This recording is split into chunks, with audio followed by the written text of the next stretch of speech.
नमस्कार दोस्तों, मैं अरविंद वर्मा आपका स्वागत करता हूं आपके अपने चैनल जीनियस क्लासेस पर।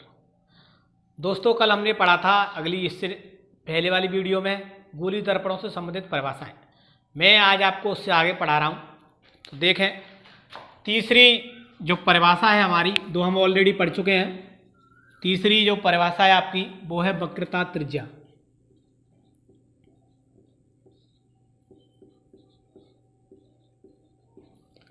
वक्रता त्रिज्या को अंग्रेजी में कहते हैं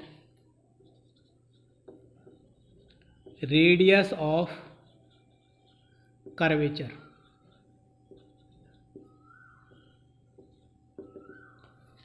पहले देख लेते हैं कि वक्रता त्रिज्या होती क्या है। ये आपका अवतल दर्पण है, ये परावर्तक तल M1 M2, इसका मध्यबिंदु ध्रुव कहलाता है। इसको हम पढ़ चुके हैं। किसी भी परावर्तक तल का मध्यबिंदु दर्पण का ध्रुव कहलाता है, जिसको P से रिप्रेजेंट करते हैं। तो दोस्तों, हम पढ़ रहे हैं वक्रता त्रिज्या। वक्रता त्रिज्या होती क्या है, तो आप देखें एक मिनट कि वक्रता त्रिज्या क्या होती है। तो ये मान लो कोई स्फेरिकल मिरर है, गोली दर्पण है, तो गोली दर्पण का कोई ना कोई केंद्र भी रहा होगा। जो गोला बनाएंगे तो उसका कोई केंद्र भी होगा। तो मान लो इसका केंद्र ये है। तो दोस्तों, अब हम देखते हैं वक्रता त्रिज्या क्या होती है। तो वक्रता त्रिज्या क्या होती है, दर्पण के ध्रुव तथा वक्रता केंद्र के बीच की दूरी को, यहाँ ये इस वाली दूरी को ये कहते हैं वक्रता त्रिज्या। परिभाषा देखें,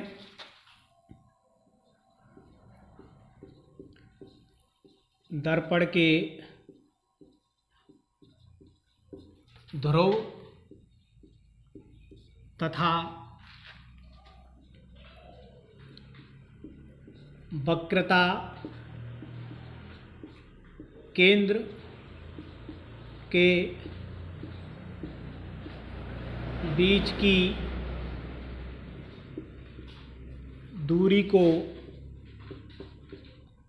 वक्रता त्रिज्या कहते हैं।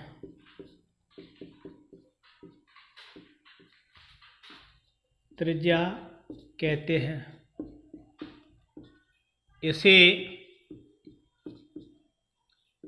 स्मॉल r से प्रदर्शित करते हैं या दर्शाते हैं।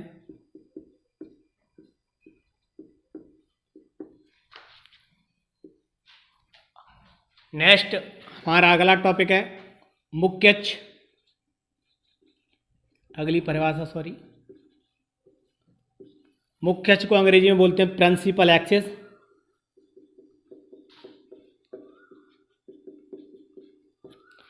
दोस्तों देखें, प्रिंसिपल एक्सिस क्या होता है, पहले देख लें, एक मिनट समझ लें। दर्पण के ध्रुव तथा वक्रता केंद्र से होकर जाने वाली रेखा, जो ये लाइन आ रही है, ये दर्पण का ध्रुव है तथा वक्रता केंद्र से होकर जाने वाली रेखा, ये क्या कहलाती है, मुख्य अक्ष कहलाती है। कोई रटने की जरूरत नहीं, कोई परिभाषा पढ़ने की जरूरत नहीं, केवल मात्र 1 सेकंड में आप परिभाषा याद कर सकते हैं। दर्पण के ध्रुव तथा वक्रता केंद्र से होकर जाने वाली रेखा मुख्य अक्ष कहलाती है। तो परिभाषा देखें, दर्पण के ध्रुव तथा वक्रता केंद्र से होकर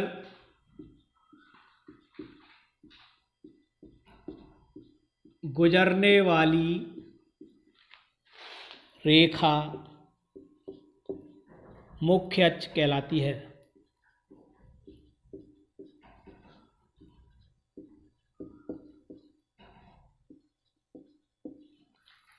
मुख्य अक्ष कहलाती है। अगला देखें, अगला पॉइंट 5, फोकल लेंथ। हिंदी में कहते हैं फोकस दूरी, अंग्रेजी में बोलते हैं इसको फोकल लेंथ।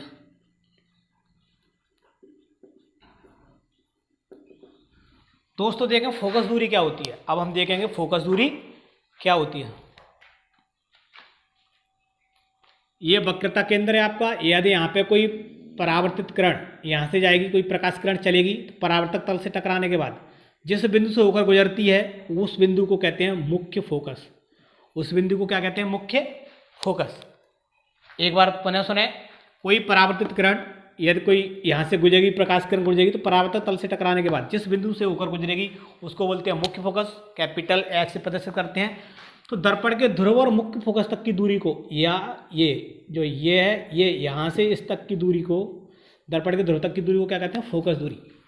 तो इसकी दोस्तों परिभाषा देखें। फोकस दूरी, फोकस दूरी क्या होती है? दर्पण के ध्रुव तथा मुख्य फोकस के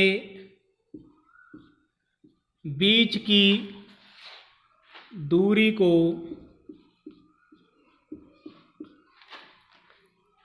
फोकस दूरी कहते हैं।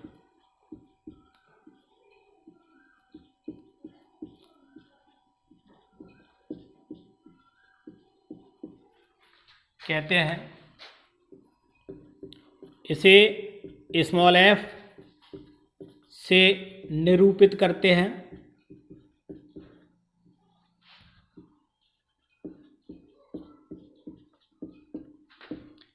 इसका मात्रक MKS पद्धति में मीटर होता है।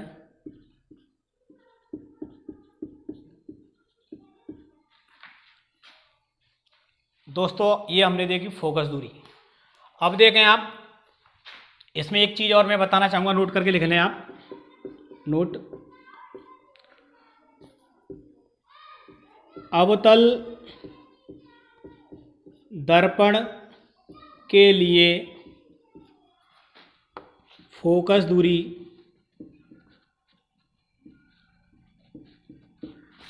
ऋणात्मक होती है।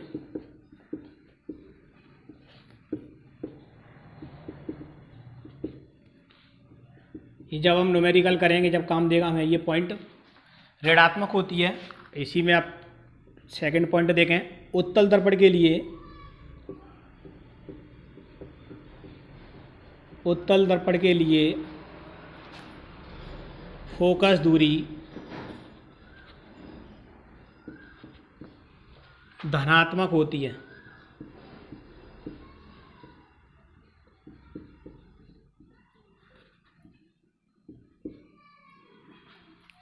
उत्तल दर्पण के लिए फोकस दूरी कैसी होती है? धनात्मक होती है। दोस्तों ये अब आप आसान वीडियो पॉज करके आप या स्क्रीनशॉट लेकर आराम से अपनी फेयर कंप्लीट कर सकते हैं। एक बार मैं पुनः आपको बताना चाहूँगा शुरू से, फिर मैं इरेज करूँगा इसको नेक्स्ट टॉपिक के लिए। तो देखें आप, शुरुआत होती है, जो इसकी पहली पॉइंट है वो है ध्रुव। अगली वीडियो में है, मैं यहाँ पे एक बार फिर बता रहा हूँ।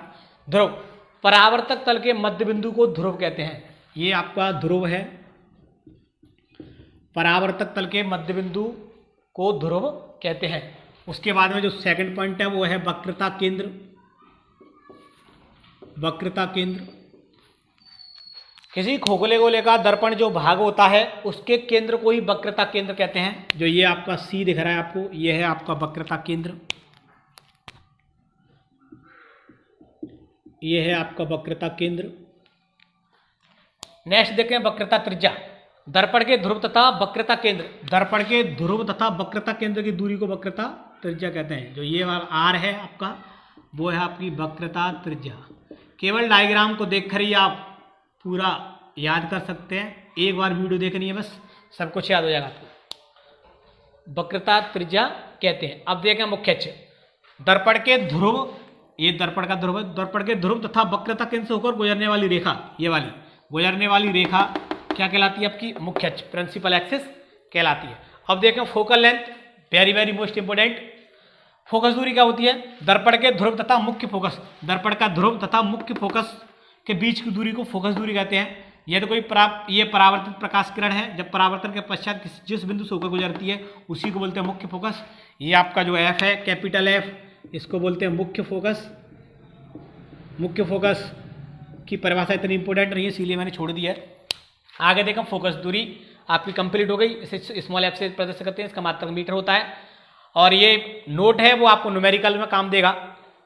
अवतल दर्पण के लिए फोकस दूरी का मान ऋणात्मक होता है, नेगेटिव होती है। और कॉन्वेक्स मिरर के लिए, उत्तल दर्पण के लिए पॉजिटिव होती है, धनात्मक होती है। तो मैं अभी इसको इरेज करता हूँ, आगे देखें फिर नेक्स्ट।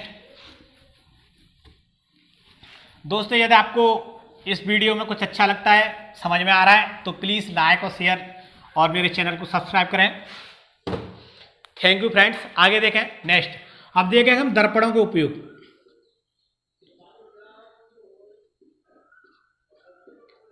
दर्पणों के उपयोग,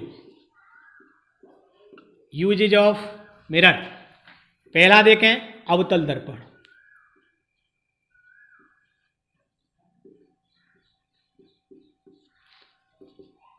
अवतल दर्पण के उपयोग क्या क्या हो सकते हैं? अवतल दर्पण के उपयोग, पहला सब करते हैं शेविंग करने के लिए, दाढ़ी बनाते समय,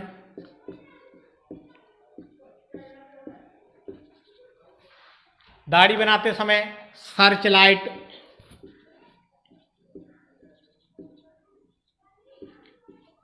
तीसरा जो ईएनटी स्पेशलिस्ट डॉक्टर होते हैं, कान, नाक, गले, इनको बोलते हैं ईएनटी।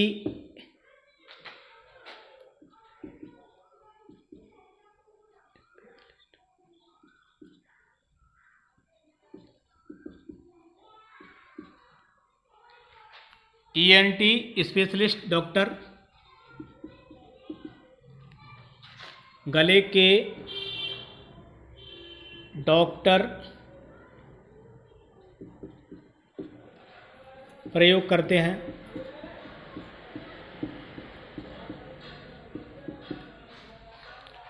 ईएनटी स्पेशलिस्ट जो होते हैं वो इसका प्रयोग करते हैं। अब देखें हमारा सेकंड उत्तल दर्पण के भी देख लेते हैं कुछ।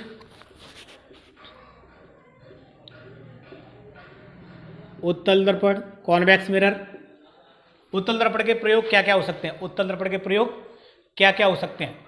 पहले तो आपने देखा होगा जो बाजार, बड़े बड़े बाजार होते हैं, बड़ी बड़ी जो मार्केट्स होती हैं, उनमें जो स्ट्रीट लाइट्स लगी होती हैं, जो सैडल लैंप होते हैं, उनमें इस्तेमाल करते हैं। तो पहला पॉइंट तो यही आपका, बाजारों तथा गलियों में लगे शेड लैंपों में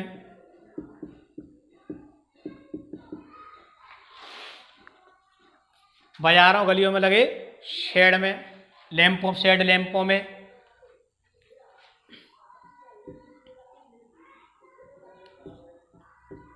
वाहनों में लगे साइड मिरर, साइड मिरर में। तो दोस्तों ये देखे आपने कि uses of mirror, spherical mirror, गोली दर्पण, उनमें से आपका अवतल दर्पण, एक होता है उत्तल दर्पण। उनके यूज क्या होते हैं? दोस्तों मैं आपको एक क्वेश्चन दे रहा हूँ, उसको आपको वीडियो देखकर और वीडियो कमेंट करना है, आपको बताना है। एक क्वेश्चन है आपके लिए, this question for you. Car की हेडलाइट में कौन सा दर्पण लगा होता है? इसका आंसर आपको नेक्स्ट वीडियो में देना है। और यदि आपको वीडियो अच्छी लगी हो तो प्लीज़ लाइक, शेयर, सब्सक्राइब करें। Thank you.